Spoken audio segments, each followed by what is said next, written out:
You know, I've talked many times on this channel about politics interfering with movies, but usually I meant it in a slightly more subtle way, like in the script writing, or the casting choices, or privileged functionally disabled stars mouthing off about contemporary issues that they barely understand. It's not often that actual political decisions made in the halls of power have a direct impact on the film industry, but that might be about to change when the US president announced a 100% tariff on any movie made outside the United States. The movie industry in America is dying a very fast death. Other countries are offering all sorts of incentives to draw our filmmakers and studios away from the United States. Hollywood and many other areas within the USA are being devastated. This is a concerted effort by other nations and therefore a national security threat. It is, in addition to everything else, messaging and propaganda. Therefore, I am authorizing the Department of Commerce and the United States Trade Representative to immediately begin the process of instituting a 100% tariff on any and all movies coming into our country that are produced in foreign lands. We want movies made in America again.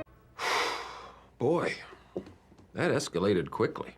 Now, before we go any further with this, I want to make it clear that this video isn't about Trump or his administration or any of that stuff, because that's none of my fucking business. But what I do want to talk about is the movie industry as a whole, because if this tariff plan actually goes into effect, the impact on Hollywood and the entire worldwide film industry is going to be seismic. And to explain why, I need to delve into a few facts and figures, which I know is boring as fuck, but none of this is going to make any sense if I don't. So, as compensation for that, I'll at least give you some nice visuals to look at to keep things ticking over. Ugh, that's better. Now, anyway, let's get started. So, what would actually happen if Trump did impose a 100% tariff on any film made outside the US? That's it, man. Game over, man. It's game over. Well, for a start, the British film industry would be gutted like a fish. A surprising number of Hollywood studios shoot their films and TV shows over in the UK now. Game of Thrones, House of the Dragon, Mission Impossible, Jurassic World, The Batman, and portions of Star Wars, Snow White, and various MCU movies are just some of the productions that were shot over here in recent years. Why? Well, mostly because the UK government offers a pretty generous tax rebate of 25% on all film productions that shoot over here, which is a pretty neat little arrangement for everyone involved. The studios get a bit of money back in their pockets, and the UK film industry gets a big employment boost.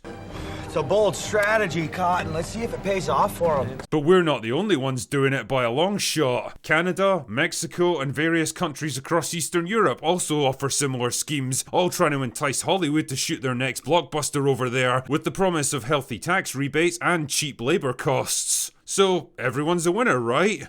Wrong.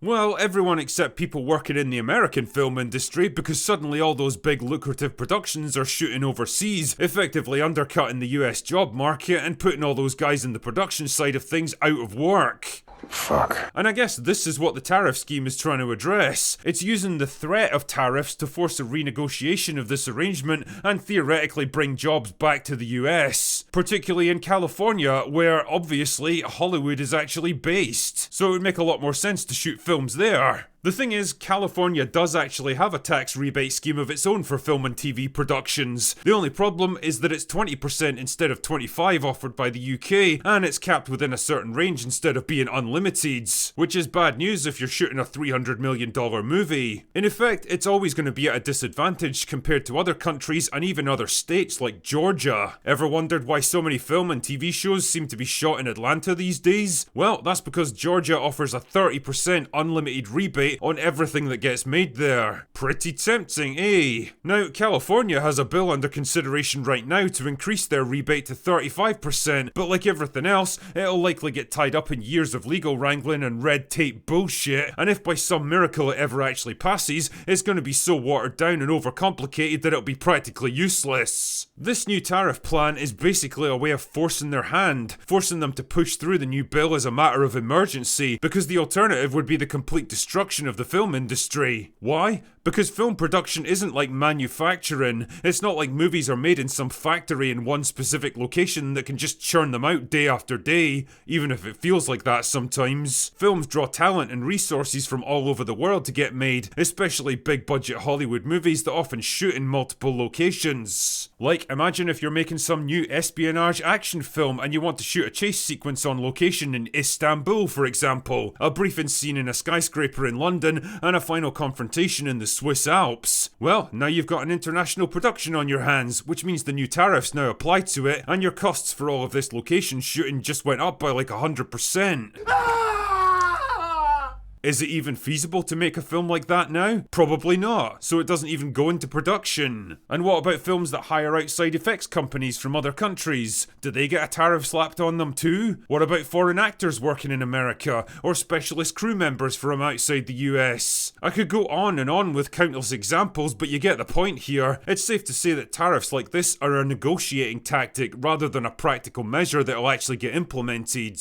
They're a bit like financial nuclear weapons. Their power lies in the threat of their use rather than actually being used. But what the hell, let's play devil's advocate for a second and say that this does actually go into effect. California passes its new bill to increase tax rebates and film productions flood back to the US. What's going to happen next? Well, it's safe to say that the UK film industry is going to be fucked, at least in the short term. A huge chunk of their employment now comes from big American productions, so it'll mean a lot of downsizing and redundancies and probably force a switch towards smaller homegrown productions. It'll be the same story in countries like Mexico and especially Eastern Europe, which has become a pretty attractive filming location in recent years, especially for lower budget movies. Seriously, you'd be amazed how many cheap action flicks were filmed over there. Not anymore though, unless they're able to increase their rebates and drop labour costs so low that production companies would be insane to turn them down. In the short term at least, it might actually spark a kind of price war where various countries try to outbid each other, each offering bigger and more lucrative incentives for film companies to shoot there. But the thing is, that's the kind of war that only America can ever possibly win. They're the ones with the population, the audience, all the major film studios, and the sheer fucking political power to get whatever they want. Yeah, countries like China and India have much bigger populations and more money to throw at the problem, but they've always been too culturally isolated from the wider film industry to have much of an impact. They very much do their own thing for their own people, and it's pretty rare for any of their movies to make a big splash internationally. But what about the longer term picture when all the dust finally settles? What will the film industry even look like by then? Well, one of the big repercussions I think we'll see from this is a reduction in overall movie budgets. And let's be honest, that's a problem that's been getting bigger with every passing year and needs to be addressed. Films today are far too bloated, too expensive, too risk-averse, and too complicated to be sustainable. Their budgets need to be brought under control, especially if tariffs become a bigger issue, which will at least help to mitigate the problem if not solve it completely. And who knows, smaller budgets will make space for more film projects per year and might actually encourage a bit more artistic experimentation and risk-taking. Instead of, you know, relying on a fucking Ouroboros of sequels, remakes, and reboots to milk more money from jaded audiences that's basically become the norm over the past decades. A lot of this is kind of speculation at this point because we don't really know how far Trump's going to take this and what concessions he might ultimately get. But one thing that everyone seems to have quietly acknowledged is that the status quo in Hollywood has reached a kind of breaking point. Something has to give, and maybe, just maybe,